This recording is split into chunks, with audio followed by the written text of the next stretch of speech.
So good day mga boss. Yan. May domain ngayon, no. So ito yung KJ Works CC Shadow 2 Orange. So yan yung pinakamatindi, no.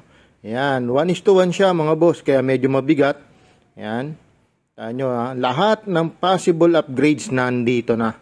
So yun, may serial number, naka-fix barrel, all metal internals, as in reinforced na yung internals niya, kaya sobrang bigat niya, no. Yan, no, makikita nyo yung kanyang grip, full metal siya mga bossing, no. Yan. So maraming salamat bossing. I-chrono check natin, no. Yan. Yan.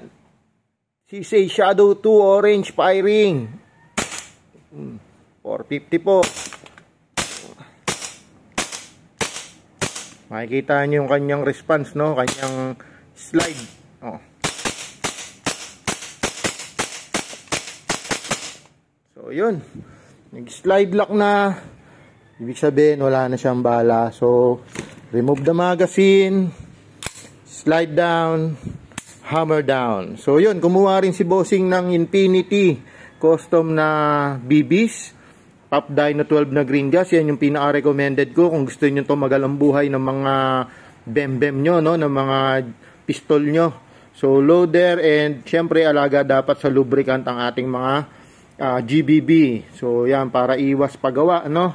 So yan, meron din si bossing ng Savage na patch. So yan yung kanyang in order. Maraming salamat bossing.